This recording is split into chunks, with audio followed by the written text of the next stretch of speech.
नमस्कार दोस्तों, आपका अपना YouTube channel centre of study में आपका हार्दिक स्वागत है। आज हम हिंदी वर्णमाला में आप लोगों को स्वर के बारे में अध्ययन कराएंगे। स्वर किसे कहते हैं, ये कितने प्रकार का होता है और इसको किन किन नामों से जाना जाता है, इसके बारे में आज अध्ययन कराएंगे। तो शुरू करते हैं अपना ये आज का ये टॉपिक, स्वर। स्वर किसे कहते हैं? जो वर्ण स्वतंत्र रूप से बोले जाते हैं, उन्हें हम क्या कहते हैं? स्वर कहते हैं। स्वरों की संख्या कितनी होती है? तो दोस्तों, स्वरों की संख्या 11 होती है। कितनी होती है? 11। अ, आ, ई, उ, री, ए, ऐ, ओ, औ। इसमें देखते हैं जो 11 स्वरों की संख्या होती है, इसमें से ये जो 4 हैं, अ, ई, उ, री, इनको अन्य किन नामों से जाना जाता है? इनको अन्य नाम जो है, मूल स्वर पूछ देता है कि मूल स्वर किसे कहते हैं, ह्रस्व स्वर किसे कहते हैं, लघु स्वर किसे कहते हैं। तो दोस्तों, आपको बता दें कि ये जो 4 वर्ण होते हैं, इसमें स्वर, ये 4 स्वरों को मूल स्वर, ह्रस्व स्वर, लघु स्वर कहा जाता है। इसलिए इन्हें ध्यान रखने की बात है कि सिर्फ 4 ही होते हैं जिन्हें मूल स्वर, लघु स्वर या ह्रस्व स्वर कहा जाता है। इनकी संख्या कितनी होती है? 4 होती है। अब आते हैं नेक्स्ट पे, दीर्घ स्वर। दीर्घ स्वर यानी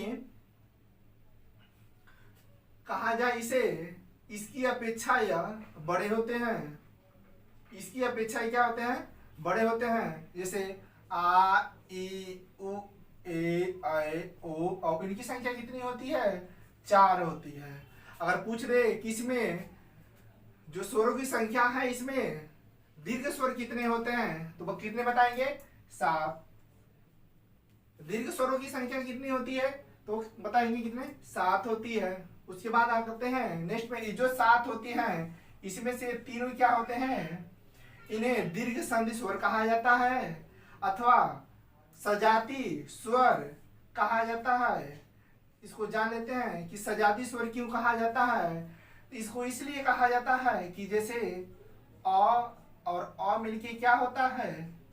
आ होता है। इसको कहा जाएगा कि यह अपने बिरादरी के मिलके बने होते हैं, अपने बिरादरी में मिलके बने होते हैं, इसलिए इन्हें सजाती स्वर भी कहते हैं। आते हैं नेक्स्ट पे, संयुक्त स्वर या विजाती स्वर। कहा जाए कि ये जो 4 स्वर होते हैं, या अपने स्वरों से यानी अपने बिरादरी के लोगों से या जात के लोगों से मिलके नहीं बने होते हैं, इसलिए इन्हें संयुक्त स्वर या विजाती स्वर कहते हैं। जैसे अ और ई मिलके क्या होता है? ए का निर्माण होता है। अ और ए मिलके ऐ का निर्माण होता है। अ और उ मिलके औ का निर्माण होता है। अ और ओ मिलके औ का निर्माण होता है।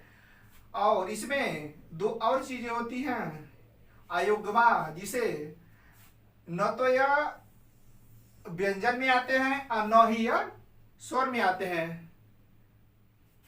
अयुग्मा न तो स्वर में आते हैं, न तो व्यंजन में आते हैं। तो दोस्तों, इसके आगे हम आपको बता रहे हैं कि स्वरों के उच्चारण स्थान क्या होते हैं, किन स्थानों पे, किन जगहों पे इनका प्रयोग किया जाता है, किन। दोस्तों, शुरू करते हैं। जो स्वर होते हैं, उनके उच्चारण स्थान यानी इनको किस आधार पे बोला जाता है, या इनका जैसे क्या हो गया कि अ और आ को कैसे बोला जाता है, इसको क्या बोला जाता है? अ यानी कंठ जो होता है, कंठ से जो है आवाज निकलती है। अ और आ को बोलने से कहां से आवाज निकलती है? कंठ। तो इसको क्या कहा जाता है? कंठ। कंठ जैसे पूछता है कि अ और आ का उच्चारण स्थान, तो विकल्प में रहता है कंठस्थ, तालव्य, ओष्ठ, मूर्धन्य। तो देखा जाता है कि जो अ और अ होता है, इसका बोलने से अ और आ, यहाँ से जो कंठ होता है वहां से आवाज निकलती है अ और आ बोलने से। ये उसी तरह देख लेते हैं ई और ई। ये जो तालु होता है ऊपर का, जीभ के ऊपर तालु, उसमें सटने से जब जीभ ऊपर सटती है तो और ई बोलने से क्या होता है, तालु में जीभ जाके सटती है, इसलिए इसे क्या कहा जाता है, तालब भी कहा जाता है। ऊ और ऊ, ये का कैसे बोलो, ऊ जो ओठ होता है ना, ऊ और ऊ को ओठ के से बोला जाता है, इसलिए इसको क्या कहा जाता है, ओष्ठ। ऋषि जो री होता है इसका मूर्धन्य, इसका बोलने का उच्चारण का स्थान क्या होता है, मूर्धन्य होता है। ए और ए का कहा जाए, ए और ये दोनों क्या होता है, कंठ और तालु दोनों से इसका उच्चारण करने में दोनों का प्रयोग किया जाता है, तो इसलिए इसे कहा जाता है कंठव्य तालव्य, यानी कंठ और तालु दोनों के प्रयोग से ए और ए का उच्चारण स्थान क्या होगा, कंठ और तालव्य होगा, क्योंकि इन दोनों के उच्चारण में कंठ और तालु दोनों का प्रयोग किया जाता है। आगे देखते हैं ओ और औ।